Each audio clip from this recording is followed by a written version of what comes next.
This is Moshe Aesthetics, and I am someone who had to do body weight only when I was in high school, since I did not have the money nor the time to go to the gym. And this video showed up on my feed. I'm curious to see what exercises they recommend, so let's react to it. Hey guys, Dr. Mike here for RB Strength, my colleague, Mr. Jared Feather, IFBB Pro. We are going to show you a workout that is rapid fire that nukes your entire upper body, and you can do with either just one power rack, one Smith machine, and shit, you can even do it at home with basically no equipment except a few little trinkets. Let's get started. We'll explain along the way.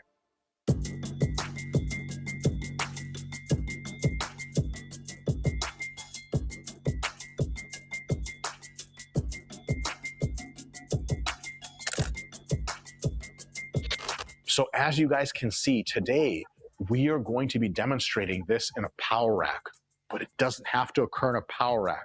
A Smith machine is totally sufficient because you can move the bar up and down like you're going to watch us do. In addition to that, you can do this at home if you have anywhere to do pull-ups on and you have 2 chairs and a broom handle. Now test that thing out, make sure the chairs are nice and balanced. We don't want you falling down and hitting your head. But what you can do is all of the push-ups obviously are done on the ground.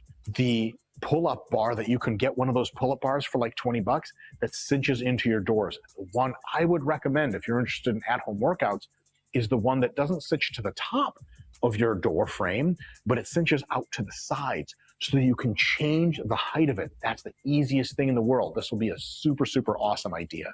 Start out with it nice and high so you can do regular pull-ups. When you have to do some of the other exercises, like the next one down would be when you do the face pulls, the next one down, the inverted rows, and the final one down, especially for like 20 bucks, that cinches into your doors. One I would recommend if you're interested. Yeah, guys, this is honestly a very good recommendation since the door frame bar, you can't move it around as much. It is very stationary and you cannot adjust the height. There are many pushing exercises and pulling exercises that you can do with this bar. At-home workouts is the one that doesn't cinch to the top of your door frame, but it cinches out to the sides so that you can change the height of it. That's the easiest thing in the world. This will be a super, super awesome idea. Start out with it nice and high so you can do regular pull-ups. When you have to do some of the other exercises, like the next one down would be when you do the face pulls, the next one down, the inverted rows, and the final one down, especially if you're strong, is going to be that inverted skull crusher. So exactly, guys, this is what I'm talking about. With each different pulling and pushing exercises that you have to do requires different height. This is the advantage of this bar. With just one of these pull-up bars that adjust to your door, potentially if you don't have one of those, some of that inverted stuff, actually all of it, you can do with a broom handle between 2 chairs. If you lock it in and make sure it's not shaking, you're good to go. I wouldn't really recommend a broom handle because simply there's a lot better equipment that you can invest in that's not that expensive. For example, gymnastic rings. If you look on Amazon, they are only like at about $30 to $50. And I definitely recommend those. Oh, you can do all of your adjustments there. You need the ground, you need a broom handle, maybe you need one of those across the door pull-up attachments, which are super cheap. Just make sure to crank it a little harder than you think you need to, as you don't want to be falling off, unless you want to end up on one of those React videos for exercise fails. In that case, you're going to be a star in no time. That would be terrible. That would be quite embarrassing. So if you have pretty much zero equipment at home, you can still do this workout no problem. Now, if you find yourself at a CrossFit gym, or here's one, the gym's really busy and you just have one rack, you can nuke your upper body absolutely no problem. All right, so we got overhand sternum pull-ups. These are very good, just as long as you have the strength, the pulling strength, to pull yourself up to that level. But if you're a beginner, you won't even have the strength to do this, so I would definitely recommend things like the chin-up or the inverted row. First exercise is going to be sternum pull-ups. Now, what you're going to see on the screen right now is the warm-up sequence for these. Do not just get into these sorts of situations. It's a very hardcore exercise. Exactly. what he's doing right now is scapula pull-ups. It's the first part of the pull-up where you're just doing the scapula depression, and with that, your scapula will get in the warm-up necessary to perform your best pull-ups. So at first, you're going to watch Jared do some kind of shrug ups. Those are definitely very good. If you're still trying to work on the pull-up but can't do a pull-up yet, it's just basically a pull-up but doing only half of the range of motion. Over time, muscles will develop the strength necessary to perform the exercise with a full range of motion. Where it's like a third of a pull-up really warms up the lats, warms up the back, warms up the biceps and the rear delts, and especially your shoulder and elbow joints. Just do 3, 4, maybe 5 of those. Take a little bit of a break. Even a 10-second, 20-second, maybe 30-second break is good enough. Then do another set of 2 or 3 of these into half pull-ups, just halfway up and down. And then lastly, repeat that process for all the way to the chin. That's going to warm you up enough so that your first working set is going to be sternum pull-ups, full range, all the way down under control and all the way up to hit just below your nipple line. Those are sternum pull-ups. And as soon as you're done, not but 5 seconds goes and we're into the next exercise. The next exercise is going to be wide grip push-ups. So with sternum pull-ups, we have nuked our back, we have nuked our rear delts, we have Okay, so wide grip push-ups are definitely a very good exercise, but also a very dangerous exercise for the shoulders if you go too wide. So make sure that when you do these, you don't feel any discomfort in your rotator cuff and go as wide as necessary. All of our pulling muscles, including forearms and all the muscles in the bicep area that pull. Now we need to pair it with something also upper body, but the muscles that aren't fatigued, which means the chest, the front delts, and the triceps, which is exactly where wide grip push-ups come in. But here's the thing.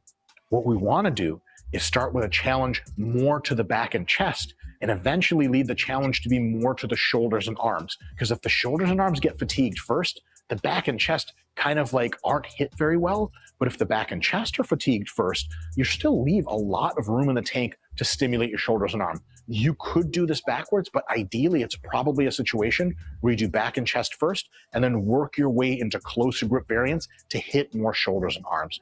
Elbows flared out and to the sides, chest gently touching the ground, no rest at the bottom and no rest at the top. Continuous motion.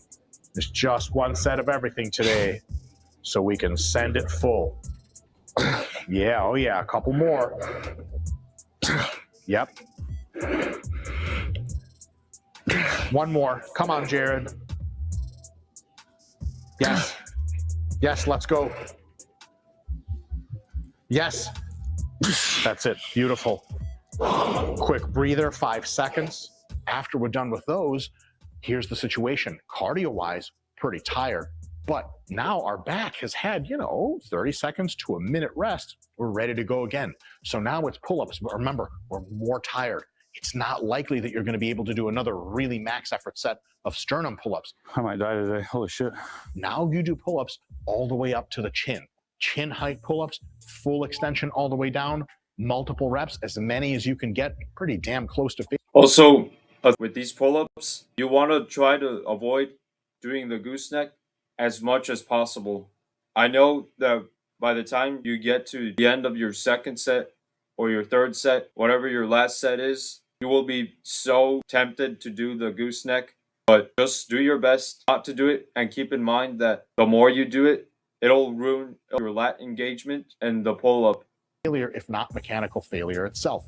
As soon as you're done with those, about 5 seconds break, and I mean 5 seconds. I mean, get off that rack, shake it out for a second, get into that push-up position, and now we're doing medium grip push-ups. Still lots of chest, but more front delt and more tricep. These are going to be tough. Not as tough as they could be if you did them in a row, because your chest and triceps got a break while you were doing that last set of pull-ups. Nice and controlled. Gentle touch with the chest, big power out. Couple more, Jared. 2 more. 1. Let's go. Yes, yes. Also, a thing with these exercises, I really don't find it necessary to milk out the negatives as they are doing here. It just won't make a huge difference to your muscle growth. but don't also be the guy who just zooms through every negative on each rep and just tries to do the reps as fast as possible without controlling the negative. So what you want to do is to make sure that you try to control the negative, but not to the point where you're milking it out, and then be as fast as possible on the way up. Beautiful. As soon as you're done with those push-ups, you are going to transition immediately, ideally tying your VersaGrips into underhand pull-ups. These are the easiest of all of the kinds of pull-ups that we're going to be doing, which is good because now we're kind of really getting pretty tired. And as I stated before, now they're hitting a lot of rear delts and a ton of biceps. The back still works, but less of a contributing factor. Now it's more biceps. As soon as you are finished with those, I just wanted to say, guys, so far I have really found this list of exercises they have as very beginner friendly. I myself did these when I was a beginner, and this was the time period when I had no gym, and it was just me, the floor, and a pull-up bar, and 2 chairs for dips. By the way, if you're a fitness beginner, then you should check out my fitness book. I will leave a link in the description down below. It includes a fitness program for weightlifting and a fitness program for calisthenics. Anyway, back to the video. you do kind of their pushing analog, which is the diamond push-up. Now, why is it called the diamond push-ups? There's 2 good reasons for it. One is your hands make a diamond shape, which is also shaped like other things. That's more adult humor. If you get it, you get it. If not, you don't. Also, I don't think many people know about this about me, but I used to be a vocal coach and quite a pretty good singer myself. And believe it or not, I wrote the lyrics and coached Rihanna in that one song, "A shine bright like a diamond," which is exactly how I would have sang it. Now, she did a fine job, but can she do a bunch of diamond push-ups like Jared Feather? Maybe. She's actually pretty jacked. These are full range of motion as usual, all the way down. Again, as I previously said, with these push-ups, as a beginner, I definitely would recommend you milking out the negatives, since you won't even have the strength to do one of these. But once you have the strength to do a full diamond push-up, it isn't necessary to milk out the negative, because at this point your triceps have the strength necessary to perform a lot of reps. So why not just perform 13 to 15 reps per set instead of just trying to milk out the negative out of every single rep? Down to the ground, all the way back up. These are going to be really tough at this point. Your triceps are going to be burning. 2 more, Jared. 1 more. By the way, if you're someone who is already strong enough to perform all these exercises without any difficulty whatsoever, especially the push-ups, I definitely recommend that you get this dip bar. I know that they are not sponsoring this video, but I myself have this dip bar, and it has worked for me when the gym has closed for some reason, like for repair or for a holiday. And dips are definitely a very good alternative to all these push-up variations, since dips are more of a challenge. You don't have to add a ton of weight to make them harder. Jared. Beautiful. As soon as you're done with a set of these with really good technique, you are on to the next exercise. Here is where you change your setup. You're no longer going on a high bar. You're going to move your bar lower to about waist height, and you're going to do inverted rows. These hit the back, but from a different angle. If you guys recall, I previously mentioned the gymnastic rings. This is where they come in handy too. So the thing with gymnastic rings is you have a very unstable surface, and this will make each of your exercises a lot harder to perform, and your muscles will have to work a lot harder to stabilize yourself on the way up and on the way down. And so that is why I highly recommend that you purchase gymnastic rings. So they're going to work on back thickness, mid-back musculature, and a lot of rear delts, which is really good. Some biceps as well. I would highly recommend getting to the sternum on these. Lets you do lots of reps. Adjusting where your footing is everything on here. So make sure that if they feel really hard at first, walk up closer to the bar, back pedal, so that it's easier. You want to hit sets roughly of at least 5 reps on all of these. Probably at least 10 is a really good idea. As soon as you are done with those, you're going to take that bar and either keep it at waist height if you're not super duper strong, or if you're pretty strong like Jared, you're going to take that bar and dump it to about knee height on the rack. As soon as you do that, you do inverted skull crushers. This is going to take the last bit. Oh my goodness.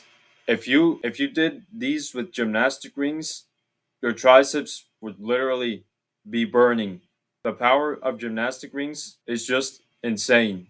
Of juice out of your triceps, out of your front delts. Your chest is already cooked, because remember, we did a whole bunch of that before. And here we are trying to touch the chin, or we are trying to go just underneath the chin to touch the meat of the neck. Also, if you're someone who finds this exercise to already be too easy for you, then I would recommend that you perform them like this, where your head is coming below the bar.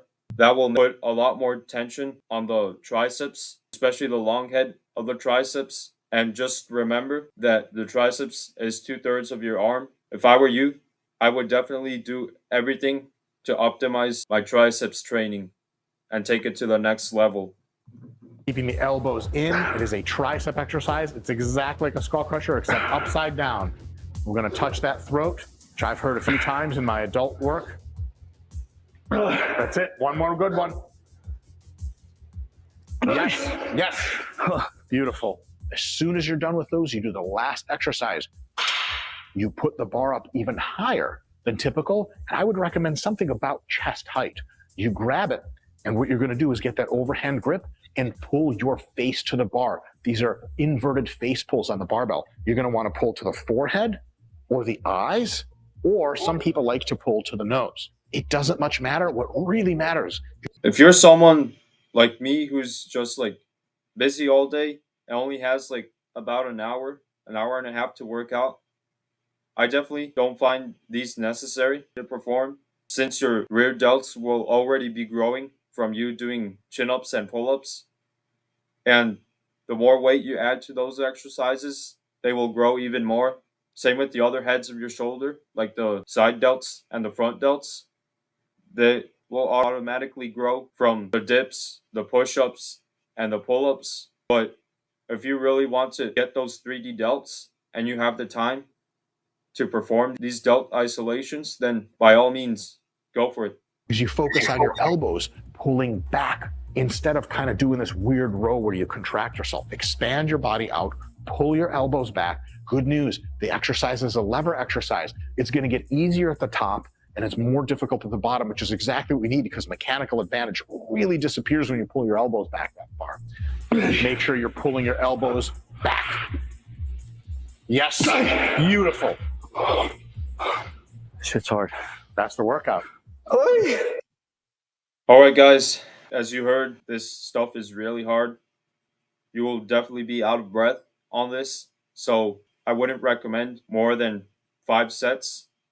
I only recommend 3 to 5 sets because it really isn't necessary to go above that unless you want to train your muscles for endurance. But if you're just someone who's trying to get bigger and stronger, it just isn't necessary to go above even 4 sets. Just perform 3 to 4 sets, because the higher you go, it'll be more like cardio, and then your form will start to fail. The more volume you do, the more it will mess up your form. So it really isn't necessary to go that high. But that's the video, guys.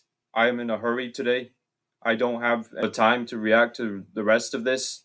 If I had to rate this video, I would definitely give this an A+ for the exercise selections. These are definitely very good if you're a beginner. Like I said, if you're intermediate, you can just add an extra set and more reps, or just add weight to them, especially the push-ups and the pull-ups. It'll make them a lot harder. And if you haven't already, subscribe to the channel. Comment down below what you think is the best exercise from this video. And then follow me on Instagram for more gym and calisthenics content. And I'll see you in the next video.